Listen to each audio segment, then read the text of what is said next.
minha galerinha! E aí, tudo bom com vocês? Galera, na aula de hoje nós vamos falar sobre as formações vegetais do Brasil. Você já ouviu falar sobre hotspots? Pontos quentes? É isso aí, teu inglês tá massa, hein? Muito bom, muito bom. Pontos quentes, já ouviu falar? E aí, sabe que no Brasil nós temos dois hotspots? Você sabe onde é que é? Quer saber hoje onde fica os principais pontos quentes nas formações vegetais do Brasil e as principais áreas ameaçadas de extinção, hein? De extinção no Brasil. Quer saber? Fica na nossa aula de hoje. Nós vamos falar sobre as principais formações vegetais do Brasil, hein? Fica até o final.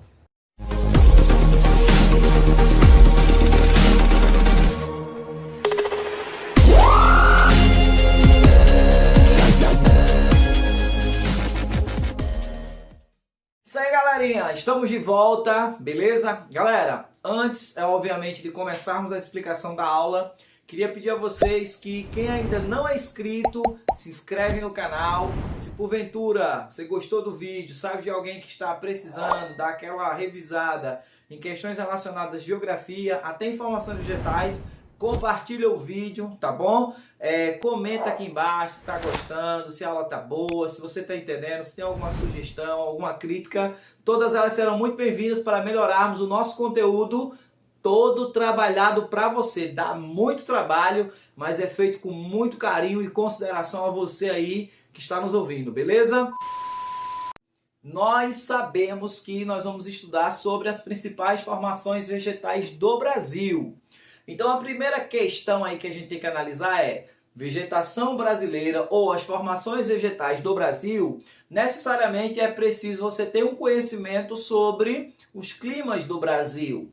E detalhe, se você ainda não tem base ou não tem conhecimento sobre os principais climas do Brasil, ó, clica aqui no card. Nesse card vai te mostrar, vai te levar a uma aula relacionada aos climas brasileiros, aos principais climas brasileiros. E aí você pega a base e volta para essa aula para entender sobre as características das formações vegetais. Por quê? Os climas, eles na verdade espelham as formações vegetais. Os vegetais ou as formações vegetais, os biomas, são espelhados pelos tipos climáticos. Então isso vai ser muito importante para você entender as principais características das formações vegetais brasileiras. Beleza? Galera, então nós sabemos que o Brasil ele é um país extremamente grande. O Brasil é o 5º maior país do mundo em extensão territorial. E isso faz com que o Brasil tenha uma grande diversidade de formações vegetais. Até porque ele vai desde a faixa equatorial até a faixa subtropical. Então isso faz com que o território brasileiro possua diferentes tipos de paisagens, diferentes tipos de formações vegetais, que vai desde o norte ao sul do país. Isso vai fazer a extensão latitudinal brasileira, vai proporcionar diferentes tipos de paisagens. A cada uma paisagem endêmica, ou seja, com características próprias, nós vamos ter diferentes tipos de formações vegetais.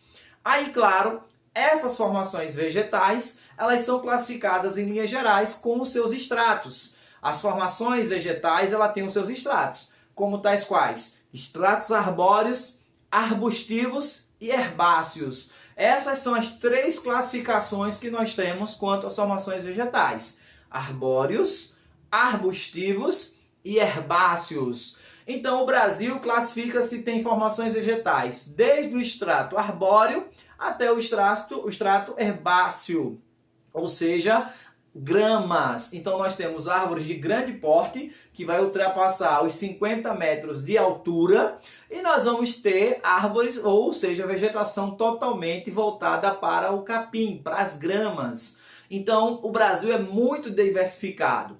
Nós dizemos e podemos afirmar categoricamente que o Brasil, nesse aspecto, possui a maior biodiversidade florestal do mundo. E por termos essa grande biodiversidade, nós temos uma variabilidade climática que condiciona essa variabilidade vegetacional. Beleza? Quais são as principais formações vegetais do território brasileiro? A primeira é chamada de floresta equatorial. É óbvio, ela está na linha do Equador. E por se tratar de uma vegetação equatorial, ela tem características bem típicas da vegetação tropical. Então o Brasil tem tanto a vegetação equatorial quanto a vegetação tropical. Nós temos um terceiro tipo, que é a chamada mata dos cocais. Nós temos outro que é a caatinga. Nós temos outra vegetação que é o cerrado.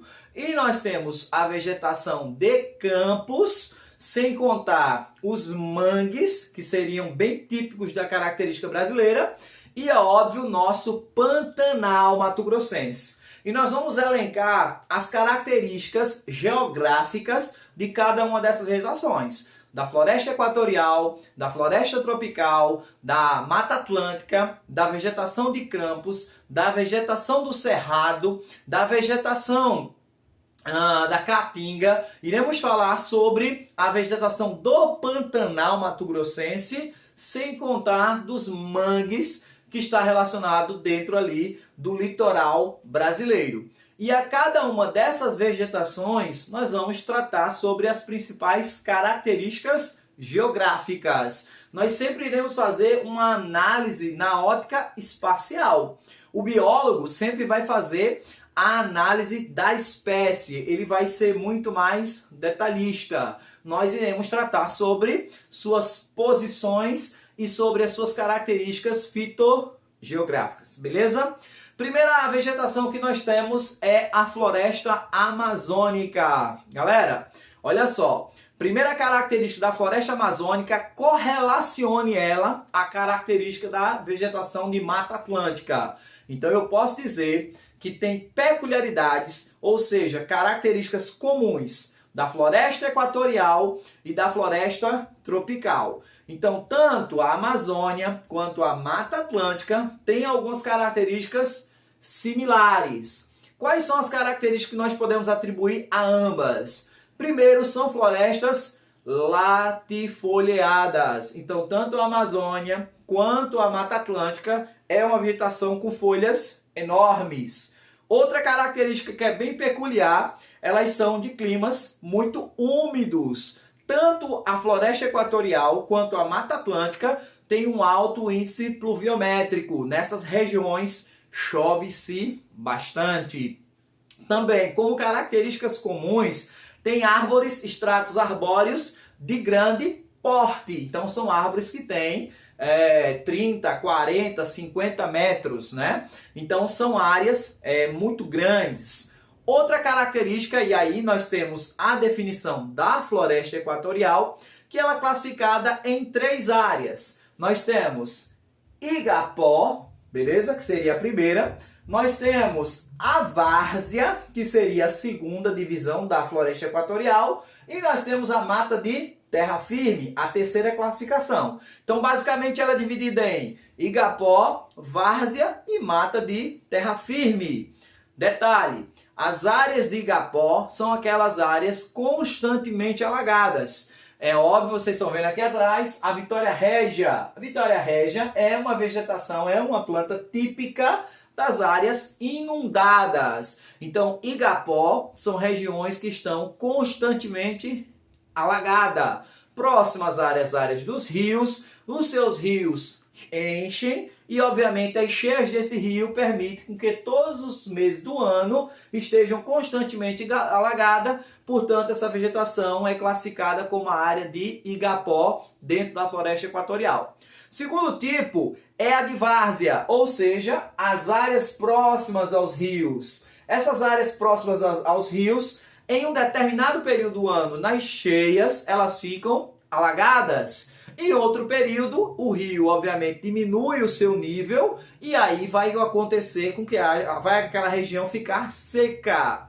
Isso vai fazer com que haja, em um período do ano, alagamento e em um outro período, secagem. Então, a várzea é a área que está ao redor ali daquele rio. Então, seria o segundo tipo. E um outro extrato florestal dentro da floresta equatorial seria a mata de terra firme, onde as cheias, onde os alagamentos não conseguem chegar portanto a mata é de terra firme. Então durante todos os meses do ano nós temos uma secura nessa região. Então 3 são ali as definições da floresta equatorial: igapó, várzea e mata de terra firme.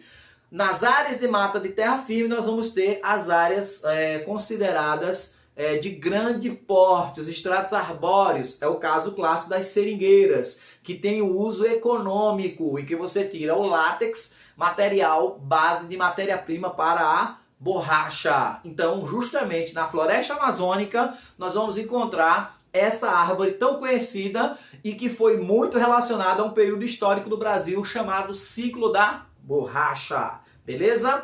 Então a Amazônia é importantíssima. Além disso, é uma floresta muito heterogênea, ou seja, diversificada. A parte da Amazônia que é pertencente ao território brasileiro tem o nome. Ela é chamada de Amazônia Legal. E veja, essa biodiversidade é um grande recurso para o território brasileiro.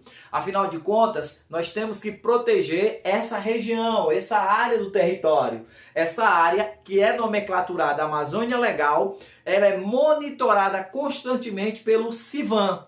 É o Sistema de Vigilância da Amazônia. E nós temos também um outro projeto, que foi da década de 90, o projeto Calha Norte. Esse projeto também visava proteger as fronteiras do território da floresta amazônica. Então a Amazônia, sim, é uma floresta, é uma vegetação com características ímpar. É a maior floresta equatorial do mundo.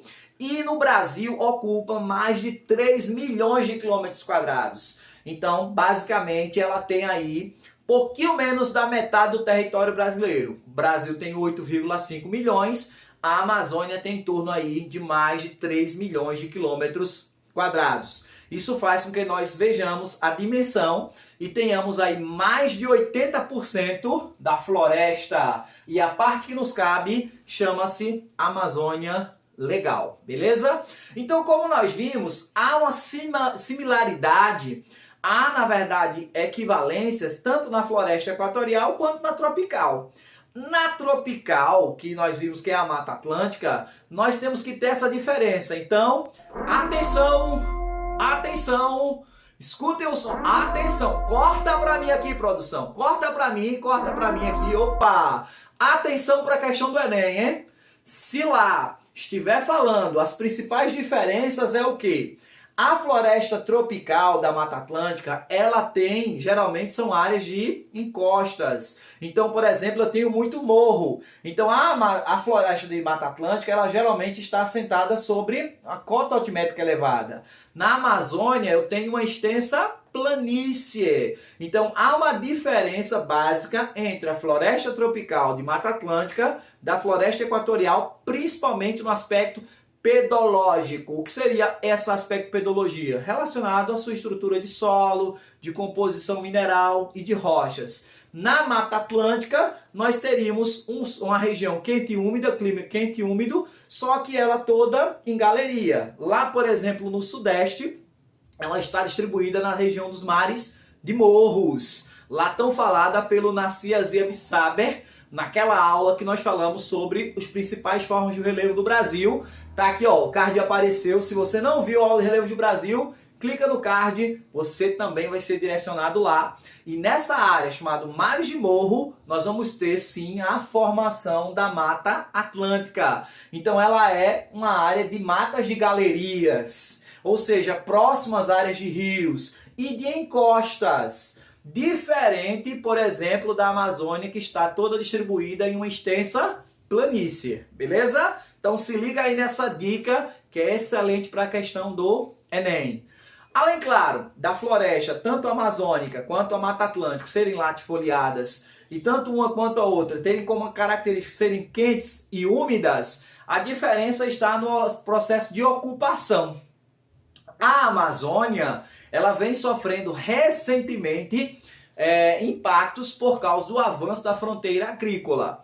Já a Mata Atlântica, desde o período de colonização, ela vem sofrendo. Lembramos que o Brasil vai ser descoberto pelo litoral e ela é uma vegetação próxima do litoral. Ela é uma vegetação próxima dos mangues, que é um outro tipo de bioma, que é um outro tipo de formação vegetal.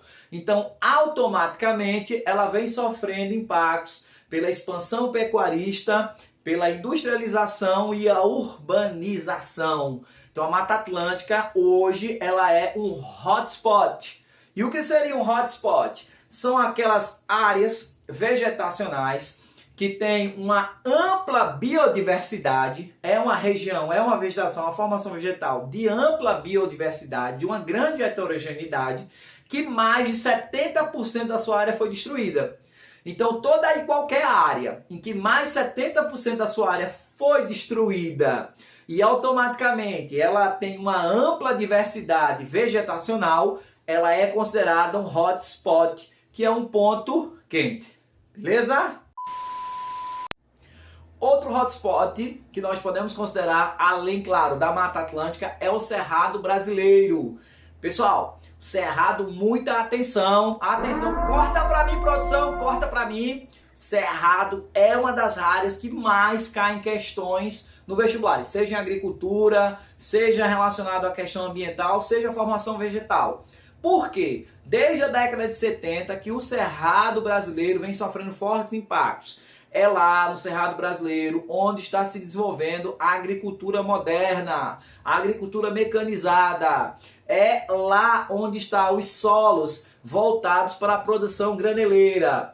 O Cerrado tem como característica, tem árvores de casca grossa e, obviamente, de galhos retorcidos. O Cerrado Brasileiro, ele é a savana. Então nós chamamos as savanas, que estão aquele bioma no mundo, nós chamamos de Cerrado Brasileiro. Então o Cerrado tem como característica uma formação vegetal considerada de galhos retorcidos, de casca grossa e localizado na região central do Brasil. Vem sofrendo nas últimas décadas com a expansão da agropecuária. Então destaque para esta área. Atenção, porque isso pode sim ser tratado no Enem. E tanto a Mata Atlântica quanto o Cerrado são as áreas hotspot. Apesar de olhar para o Cerrado e considerar os solos ácidos e ver aquelas cascas grossas, os galhos retorcidos, aí não tem muita vida.